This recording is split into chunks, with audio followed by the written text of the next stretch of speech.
اللہ کے نام سے شروع جو بڑا مہربان نہایت رحم کرنے والا ہے۔ ایک غریب کسان کی شادی نہایت حسین و جمیل عورت سے ہو گئی۔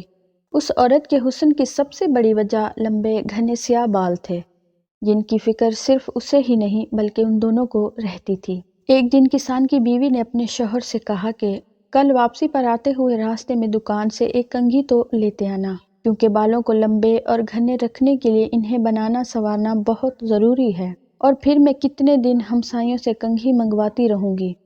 غریب کسان نے اپنی بیوی سے معذرت کر لی اور بولا، بیگم، میری تو اپنی گھڑی ٹوٹی ہوئی ہے، میرے پاس اتنے پیسے نہیں ہیں کہ اسے ٹھیک کروا سکوں، تو میں بھلا کنگھی کیسے لا سکتا ہوں؟ تم کچھ دن مزید ہمسایوں کی کنگھی سے گزارا کرو، جب پیسے ہوں گے تو لے آؤں گا۔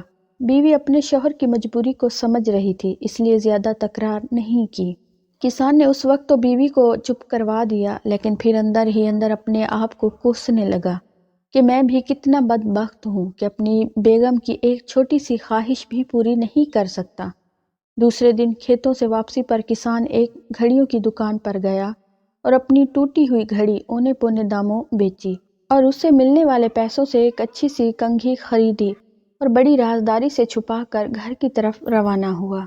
اس نے سوچا گھر جا کر بیوی کو سرپرائز دوں گا تو وہ بہت خوش ہوگی۔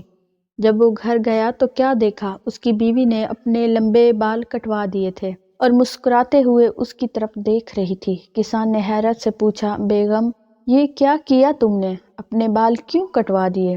پتہ ہے وہ تمہارے اوپر کتنے خوبصورت لگتے تھے۔ بیگم بولی، میرے سرتاج، کل جب آپ نے کہا کہ آپ کے پاس گھڑی ٹھیک کروانے کے پیسے بھی نہیں ہیں تو میں بہت افسردہ ہو گئی، چنانچہ آج میں قریب کے بیوٹی پارلر پر گئی تھی، وہاں اپنے بال بیچ کر آپ کے لیے یہ ایک گھڑی لائی ہوں۔ جب کسان نے اسے کنگھی دکھائی تو فرتے جذبات میں دونوں کی آنکھیں نم ہو گئیں۔ محبت صرف کچھ دینے اور لینے کو ہی نہیں کہتے، بلکہ محبت ایک قربانی اور احسار کا نام ہے، جس میں اکثر اپنی خواہشات اور جذبات کو صرف اس لیے قربان کر دیا جاتا ہے تاکہ رشتوں کا تقدس اور احترام برقرار رہے۔ جزاک اللہ۔